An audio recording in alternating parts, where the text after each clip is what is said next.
ಮೇಕೆದಾಟು ಯೋಜನೆಗೂ ಕೂಡ ತಮಿಳುನಾಡು ಪತ್ರ ಬರೆದಿದ್ದಾರೆ ಪ್ರಧಾನಿ ಮೋದಿಗೆ. ಅಲ್ಲ, ಈಗ ಅವರು ನೋಡಿ, ಕೋರ್ಟೇ ಹೇಳಿದೆ, ಅವರು ನೀವು ಅವರ ರಾಜ್ಯದಲ್ಲಿ ಅವ್ರು ಕಟ್ಕೊಳಕ್ ನಿಮ್ದೇನಿದೆ, ನಿಮಗೆ ನೀರು ಬೇಕು, ನಿಮಗೇನು ನಾವು ತೀರ್ಮಾನ ಮಾಡಿದೀವಿ ಅಷ್ಟು ಪ್ರಮಾಣದ ನೀರು ಕೊಟ್ರೆ ಆಯ್ತಲ್ಲ ನಿಮ್ಗೆ ಅಂತಕ್ಕಂಥ ಮಾತನ್ನ ಹೇಳಿದ್ದಾರೆ. ಹಾಗಾಗಿ ಅವ್ರದ್ದು ತಕರಾರು ಇರ್ಲಿಕ್ಕೆ ಸಾಧ್ಯ ಇಲ್ಲ. ಅವ್ರೇನ ಹೇಳಿದ್ರು ಕೂಡ ಕೋರ್ಟಲ್ಲಿ ಹೇಳ್ಬೇಕಾಗ್ತದೆ. ಅಲ್ಲಲ್ಲ, ಅವರು ಬರೀಲಿ, ಪತ್ರ ಬರೆಯೋದಕ್ಕೆ ಯಾರು ಸ್ಟಾಪ್ ಮಾಡಕ್ಕಾಗುತ್ತೆ. ಆದ್ರೆ ಪ್ರಧಾನಮಂತ್ರಿಗಳು ಆಗ್ಲಿ ಅಥವಾ ಕೋರ್ಟ್ ಆಗ್ಲಿ, ಪ್ರಧಾನಮಂತ್ರಿಗಳು ಕೋರ್ಟಿಗಿನ್ನ ಮೇಲೆ ಇರೋದಿಲ್ಲ. ಕೋರ್ಟ್ ಏನ್ ತೀರ್ಮಾನ ಮಾಡುತ್ತೆ ಅಂತಿಮವಾಗಿ ಅದೇ ಫೈನಲ್. ಅದರಿಂದ ಈಗ ಅವರು ಅಂತಿಮವಾಗಿ ತೀರ್ಪು ಕೊಟ್ಟಿದ್ದಾರೆ, ಅದರ ಪ್ರಕಾರ ಹೋಗ್ತೇವೆ. ವಿಜಯ್ ಅವರು ರಾಜ್ಯಕ್ಕೆ ಬರ್ತಿರೋದನ್ನ ಬಿಜೆಪಿ ಅವರು ವಿರೋಧ ಮಾಡ್ತಾ ಇದ್ದಾರೆ. ಇಂಡಿ ಒಕ್ಕೂಟದಲ್ಲಿ ಇವರು ಇರೋದ್ರಿಂದ ಇವರು ಮೇಕೆದಾಟು ಯೋಜನೆಗಾಗಿ ಈಗಾಗಲೇ ವಿರೋಧ ವ್ಯಕ್ತಪಡಿಸಿದ್ದಾರೆ.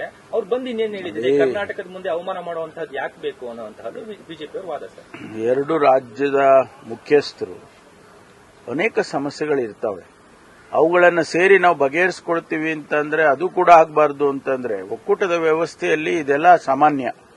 ಮೊನ್ನೆ ಭದ್ರಾ ಪ್ರಾಜೆಕ್ಟಿನ ಹತ್ರ ನಾವು ಆ ಗೇಟ್ಗಳೆಲ್ಲ ರಿಪ್ಲೇಸ್ ಮಾಡಿತ್ತು. ಅದರ ಉದ್ಘಾಟನೆಗೆ ಚಂದ್ರಬಾಬು ನಾಯ್ಡು ಅವರು ಬಂದಿದ್ರು, ತೆಲಂಗಾಣ ಮುಖ್ಯಮಂತ್ರಿಗಳು ಬಂದಿದ್ರು, ಮತ್ತು ನಮ್ಮ ಮೂರು ಜನ ಸೇರ್ಕೊಂಡು ಕೆಲವು ವಿಷಯಗಳನ್ನ ಪ್ರಸ್ತಾಪ ಮಾಡಿದ್ದಾರೆ. ಅದು ನದಿ ಜೋಡಣೆ ಇರಬಹುದು ಅಥವಾ ಬೇರೆ ನೀರಿನ ಹಂಚಿಕೆ ಇರಬಹುದು, ಅದನ್ನ ಪ್ರಸ್ತಾಪ ಮಾಡಿ ನಾವೇ ಬಗೆಹರಿಸಿಕೊಳ್ತೀವಿ ಅಂತ ಹೇಳಿ ಮಾತಾಡ್ಕೊಂಡಿದ್ದಾರೆ. ಆಮೇಲೆ ಇನ್ನೊಂದು ರಿಸರ್ವಾಯರ್ ಕಟ್ಟಬೇಕು ಅನ್ನುವಾಗ 90% ಕೇಂದ್ರ ಕೊಡುತ್ತೆ, 10% ರಾಜ್ಯ ಕೊಡಬೇಕು ಅಂತ ಹೇಳಿ ಕೇಂದ್ರದ ನೀರಾವರಿ ಸಚಿವರು ಕೂಡ ಅದೇ ಸಭೆಯಲ್ಲಿ ಪ್ರಸ್ತಾಪ ಮಾಡಿದ್ದಾರೆ. ಹೀಗೆ ನಾವು ಪಕ್ಕದ ರಾಜ್ಯಗಳು ನಮ್ಮ ಸಮಸ್ಯೆಗಳನ್ನು ಬಗೆಹರಿಸಿಕೊಳ್ಳೋದಾದ್ರೆ ಅದಕ್ಕೆ ಬಿಜೆಪಿಯವರಿಗೆ ಏನ್ ತಕರಾರು? ಏನ್ ಜಗಳಾಡ್ಕೊಂಡೇ ಇರಬೇಕಾ ನಾವು? ಅವ್ರು ಹೇಳೋ ಪ್ರಕಾರ ರಾಜ್ಯಗಳೆಲ್ಲ ಜಗಳಾಡ್ಕೊಂಡೇ ಇರಬೇಕು, ಅವ್ರು ಯಾರು ಕೂಡ ಹೊಂದಾಣಿಕೆಯಲ್ಲಿ ಹೋಗಬಾರದು ಅನ್ನೋದೇನಾದ್ರೂ ಅವ್ರದ್ದು ಇದ್ರೆ ಅದು ಅವರ ನೀತಿ, ಅದು ಭಾರತೀಯ ಜನತಾ ಪಾರ್ಟಿಯ ನೀತಿ ಇರಬೇಕು. ಸರ್, ಕೇಂದ್ರಕ್ಕೆ ಪತ್ರ ಬರೆದಿದ್ದೀರಿ ಈ ತರ ನ್ಯಾಷನಲ್ ಡಿಸಾಸ್ಟರ್ ಕನ್ಸಿಡರ್ ಮಾಡಕ್ಕೆ. ಆದ್ರೆ ನಮ್ಮ ಸ್ಟೇಟ್ ಇಂದ ಟೆಕ್ನಿಕಲ್ ಫೀಸಿಬಲ್ ಸ್ಟಡಿದು ಡೇಟಾ ಮತ್ತೆ ಫ್ಯಾಕ್ಟ್ ಗಳನ್ನ ಅವರಿಗೆ ತಲುಪಿಸದೇ ಇರೋದ್ರಿಂದ ಕೇಂದ್ರ ನಮ್ಮ ಮನವಿನ ಅಷ್ಟರ ಮಟ್ಟಿಗೆ ಸ್ವೀಕಾರ ಮಾಡೋದಿಲ್ಲ ಅನ್ನೋದು ಆಯಾಮ. ನೋಡಿ, ಅದಕ್ಕೊಂದಷ್ಟು ನಿಯಮಗಳಿದಾವೆ. ಆಗಸ್ಟ್ ತಿಂಗಳಲ್ಲಿ ಮಳೆ ಬರುತ್ತೆ ಅಂತ ಒಂದು ವೆದರ್ ಮ್ಯಾನ್ ಹೇಳ್ತಾರೆ, ಫೋರ್ಕಾಸ್ಟ್ ಹೇಳುತ್ತೆ. ಆಗಸ್ಟ್ ಅಲ್ಲಿ ನಾವು ಮಳೆಯನ್ನ ನೋಡಿಕೊಂಡು ಆಗಸ್ಟ್ ಎಂಡ್ವರೆಗೆ ನಾವು ಸ್ಟಡಿ ಮಾಡಿ ಆಗಸ್ಟ್ ಎಂಡ್ನಲ್ಲಿ ನಾವು ಮೆಮೊರಾಂಡಮ್ ಅನ್ನ ಕೊಡಬಹುದು. ಸಾಮಾನ್ಯವಾಗಿ ಹಾಗೆ ಆಗೋದು. ಆಗಸ್ಟ್ ಎಂಡಿಗೆ ಕೊಡ್ತಾರೆ, ಸೆಪ್ಟೆಂಬರ್ಗೆ ಅವ್ರ ಟೀಮ್ ಬರುತ್ತೆ, ಕೇಂದ್ರದ ಟೀಮ್ ಬರುತ್ತೆ. ಆನಂತರ ಅವರು ಅಸೆಸ್ ಮಾಡಿ ರಾಜ್ಯಕ್ಕೆ ಏನು ಹಣ ಕೊಡಬೇಕು ಅಂತ ನಾವು ಕೇಳಿರ್ತೀವಿ, ಅದರಲ್ಲಿ ಎಷ್ಟು ಕೊಡಬಹುದು ಅಂತ ಹೇಳಿ ಕೊಡ್ತಾರೆ.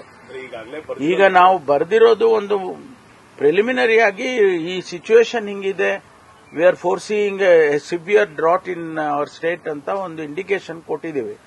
ಅದಕ್ಕೆ ಅವರು ಅದರಲ್ಲಿ ಮುಖ್ಯವಾಗಿ ನಾವು ಕೇಳಿದ್ದು to declare the drought affected area. ಅದಕ್ಕೆ ನಿಯಮಗಳಿದಾವೆ, 10 ಮಾನದಂಡಗಳನ್ನ ಕೇಂದ್ರ ಸರ್ಕಾರ ಮಾಡಿದ್ದಾರೆ. ಅದರಲ್ಲಿ ಒಂದು 2-3 ರಿಲ್ಯಾಕ್ಸ್ ಮಾಡಿ ಅಂತ ಹೇಳಿ ನಾವು ಕೇಳ್ಕೊಂಡಿದ್ವಿ. ಯಾಕಂದ್ರೆ ರಿಲ್ಯಾಕ್ಸ್ ಮಾಡಿದ್ರೆ ನಮಗೆ immediately we can declare some of the talukas. ಅಲ್ಲಿ northern part of the state, ಅಲ್ಲಿ ನಾರ್ತ್ ಕರ್ನಾಟಕದಲ್ಲಿ ನಾವು ಹೇಳ್ಬೋದು ಇಂಥ ತಾಲೂಕು 80% ಮಳೆ ಕಡಿಮೆ ಆಗಿದೆ ಅನ್ನೋ ತಾಲೂಕನ್ನು ನಾವು ಡಿಕ್ಲೇರ್ ಮಾಡಕ್ಕಾಗಿಲ್ಲ ಅಂದ್ರೆ ಈ ಮಾನದಂಡಗಳಿಂದ ಆಗೋದಿಲ್ಲ. ಅದಕ್ಕೆ ನಾವು ರಿಲ್ಯಾಕ್ಸ್ ಮಾಡಿ ಅಂತ ಕೇಳಿದ್ವಿ. ಅದನ್ನಾದ್ರೂ ಮಾಡಬಹುದಲ್ಲ.